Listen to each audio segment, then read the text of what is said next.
Bonjour.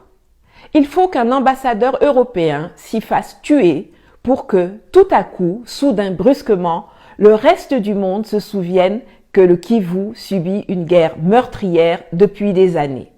Pourtant, la mort est quotidienne dans cette région.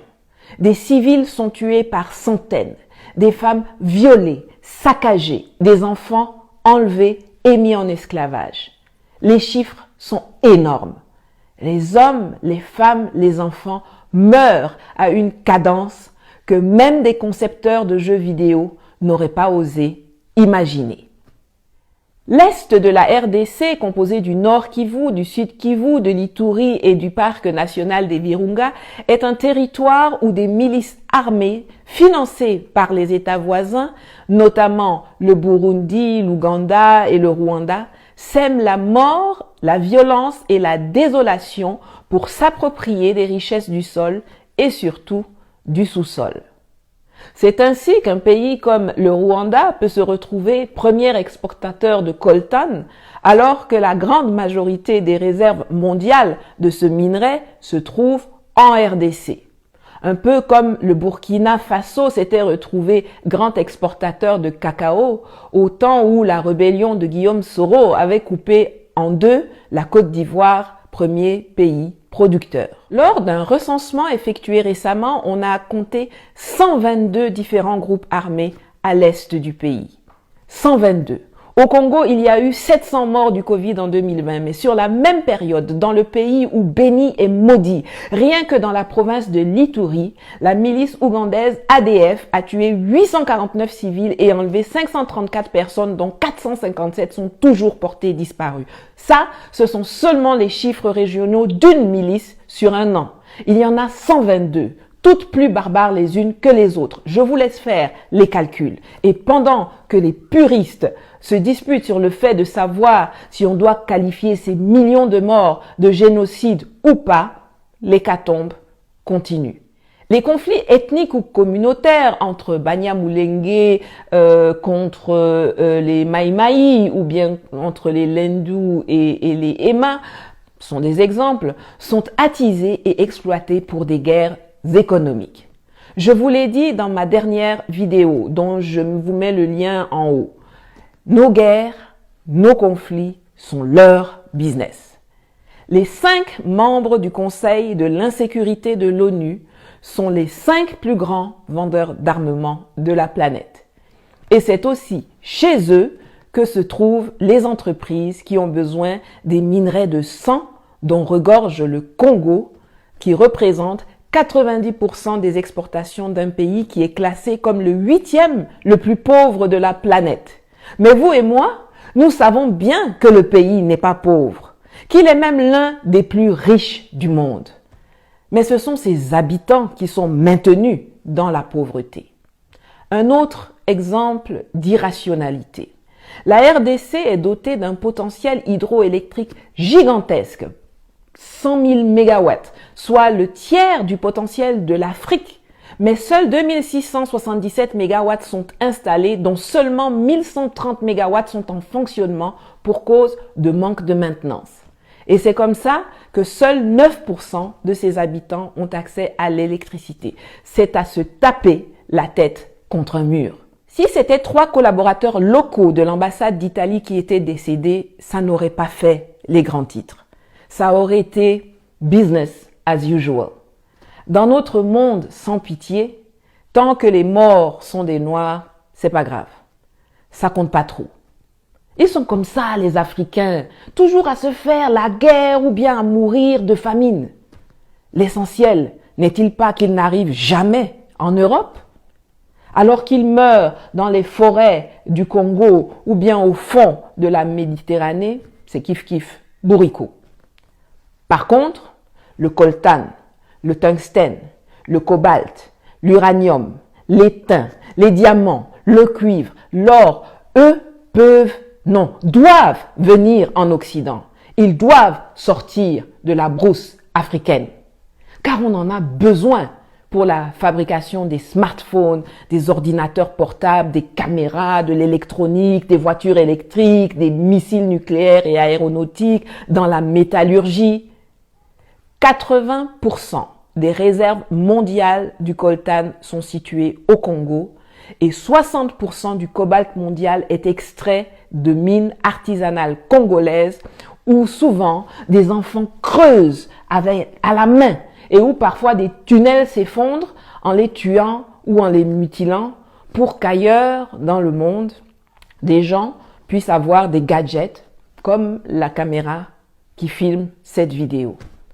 La différence, c'est que certains sont conscients du sang qui coule sur les mains de Apple, Google, Tesla, Samsung, Bayer, Sony, Huawei et compagnie, et d'autres l'ignorent ou font semblant de l'ignorer. Mais maintenant, vous qui regardez là, vous ne pouvez plus l'ignorer. Je sais qu'en Afrique, beaucoup n'aiment pas lire, mais je vous suggère quand même une bande dessinée intitulée Kivu, que j'avais acheté peu avant mon expulsion, dont je vous mets le lien en commentaire ou dans la boîte de description, qui raconte avec une réalité saisissante la situation dans l'est du Congo et les relations sanglantes qui lient les monsieur propres occidentaux avec les monstres tueurs de la forêt équatoriale. Mais la communauté internationale dit qu'elle a déjà tant fait pour les Congolais. Tiens, il y a une opération des Nations Unies, la MONUSCO, qui ne sert pas à grand-chose, sauf à tenir les statistiques macabres des morts qui s'amoncellent.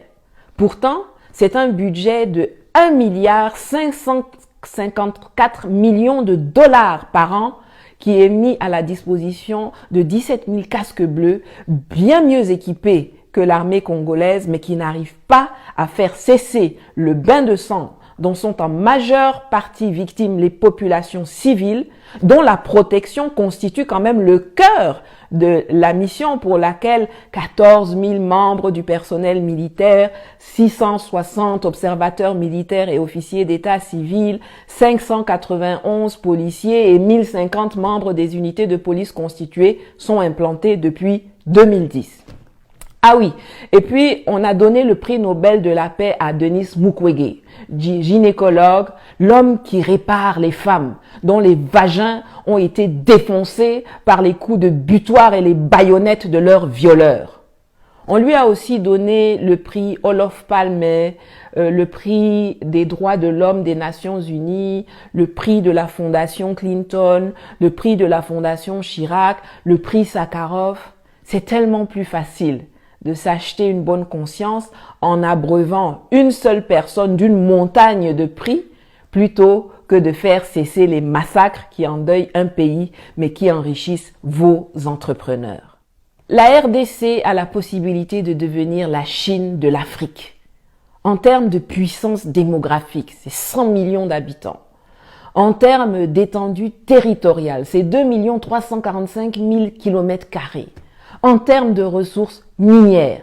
Mais au lieu d'être un colosse qui inspire le respect, qui propulse le développement, qui envoie des gens dans l'espace, c'est un géant aux pieds d'argile que ses petits voisins violentent au calme depuis des années et qui expédie ses enfants 6 pieds sous terre.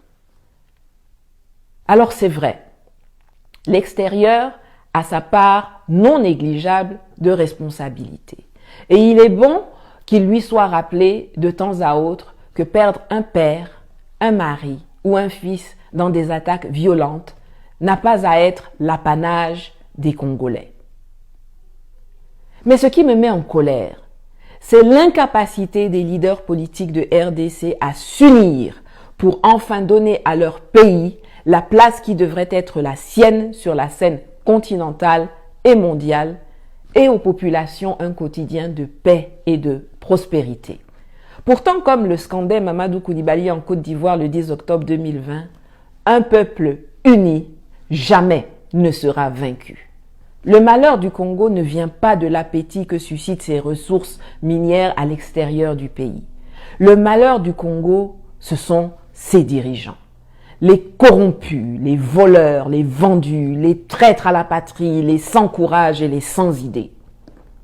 La loi qui institue que le sol et le sous-sol congolais sont la propriété de l'État est une des sources importante de la situation actuelle.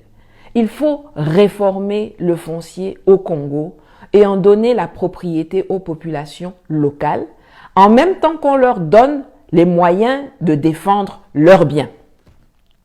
Je mettrai à la fin de cette vidéo le lien d'une de Mamadou Koulibaly qui explique sa proposition de réforme du foncier en Côte d'Ivoire, qui peut être, pourquoi pas, la base d'une réflexion pour le Congo. Nous, Africains, ne pouvons pas faire comme si le Congo, c'est juste les sapeurs et la rumba cadencée. Depuis quelques semaines, c'est le président congolais Félix Tshisekedi qui a pris la tête de l'Union africaine. Cela va être difficile pour lui d'être crédible dans cette fonction si en parallèle, la situation n'évolue pas positivement dans son propre pays. Le minimum qu'il puisse faire, c'est de mobiliser les énergies et les attentions autour du conflit qui déchire le Congo pour faire stopper les rivières de sang qui endeuillent la région des Grands Lacs et qui n'honorent aucun d'entre nous en Afrique. C'est d'obtenir les moyens de former et d'équiper l'armée congolaise pour sécuriser la zone de l'Est, qui sert aussi de base arrière à des rébellions qui cherchent à renverser les gouvernements des pays limitrophes. C'est de réformer certaines lois pour contrer les effets voraces de l'appétit géostratégique extérieur et c'est aussi d'investir dans le capital humain. La tâche n'est pas aisée, mais il faut que l'on puisse sentir la volonté inébranlable d'aller au charbon pour renverser la vapeur. Souhaitons-lui de réussir. Aidons-le à réussir, car ce sera l'Afrique qui gagnera. Très peu de médias ont donné le nom du chauffeur décédé hier.